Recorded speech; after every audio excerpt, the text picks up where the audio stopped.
All right, welcome everyone to this deep dive, and today we're going to be taking a close look at the one and only Adrien Brody. Adrien Brody. Now, we've got a pretty fascinating journey ahead of us, I think, looking into his career, his roles, and even, dipping into his personal life a bit. Yeah, and his relationship with Georgina Chapman, of course. Exactly. Yeah. So, get ready to dive in with us because this is going to be a deep dive you won't forget.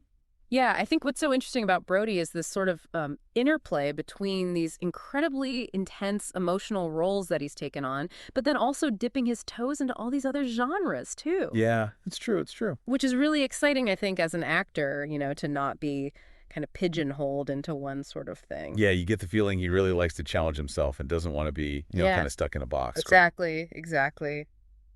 So let's kind of go back to the beginning a little bit. We know that Brody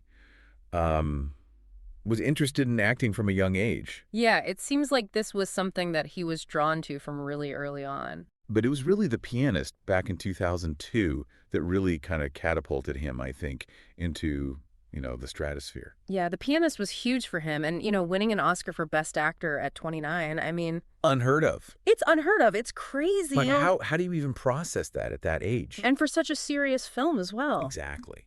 And it's such a powerful film and deals with such a really sensitive and important subject matter. I mean, talk about a role to take on. And just thinking about the kind of dedication that must taken to really inhabit that character. I mean, the weight loss, the isolation, Method acting at its finest. It's unbelievable the lengths he went to really get into the headspace of that character, Well, and I think you really see that on screen. Oh, absolutely. It's not just like you're watching him act. You really feel the emotional weight of what he's going through. Yeah, it's a film that definitely stays with you, for sure. For sure. So I'm curious, though, like after a role like that, right, that's so defining. Where do you go from there? Where do you even go, right? Yeah. I mean, what's interesting is it seems like he just kind of went in a totally different direction. He did. And almost like he was making a statement, Yeah. Like, don't define me by one role, right? And I think that's such an important thing for an actor to do, especially after such a big success, because it would have been so easy for him to just get offered similar roles over and over again. Right. And, then you look at something like The Village. The Village, yeah. Which, totally different vibe, right? Oh, completely different, yeah. It's like, Shyamalan and his twists and turns, and it's got that sort of, unsettling atmosphere. Yeah, and the kind of mystery that goes on throughout that film. It's like a world away from The Pianist. Yeah, totally. And then you have King Kong, which is, epic adventure, larger than life, Yeah, just massive in scale compared to something like The Pianist or even The Village. It's such a wild swing, Yeah. I mean, what do you think he's kind of seeking with those choices? I think it shows he's really drawn to stories that offer him a new challenge, Yeah. Different ways to explore human emotion, different experiences. It's like he's not afraid to take risks, even if it means going outside his comfort zone. Absolutely, and I think that's what keeps things interesting for him as an actor, but also for us as an audience, We get to see him do all these different things. Totally. And even something like Predators. Yeah, that's a good one. Straight up action movie, You wouldn't necessarily expect that from him. No, but he pulls it off. He does. It just shows his range, Totally. And speaking of range, let's shift gears a little bit, and talk about his personal life. Yeah. Because he's currently with Georgina Chapman, who is the ex-wife of Harvey Weinstein. Right, which is a relationship that's definitely gotten a lot of attention, especially given everything that's happened with Weinstein and the whole #MeToo movement. Yeah, that's something that's, really had a huge impact on Hollywood. Absolutely. And, it is a complex situation. Chapman and Weinstein, they share children together. And so it's a lot to navigate. Yeah. And it kind of makes you think about how someone like Brody, who's in the public eye, how he kind of manages those personal dynamics, It's a good point, and I think it reminds us that, celebrities are still human beings with their own private lives, and they deserve respect and privacy, especially when it comes to things like this. Oh, for sure.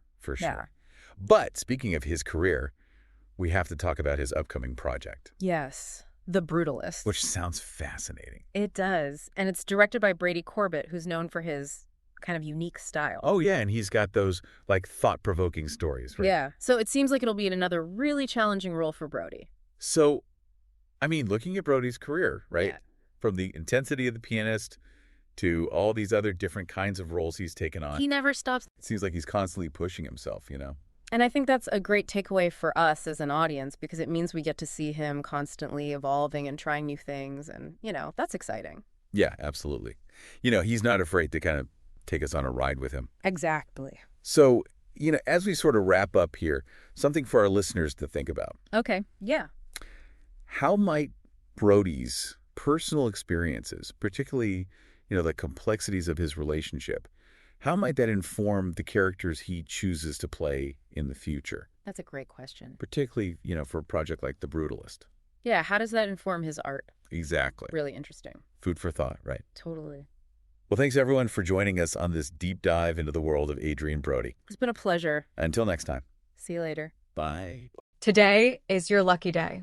Today is the day that our $3 website works for you, paying you directly to your PayPal daily. Imagine $3 ongoing continuous payments to your PayPal account. Imagine falling asleep and waking up to $300 in your PayPal account. How would this make you feel? How could this help you? What bills could you pay? What kind of fun could you have? What does that retirement look like now? All for a one-time payment of $3. This website is DFY done for you, fully built and completely hosted, and never stops collecting payments for you.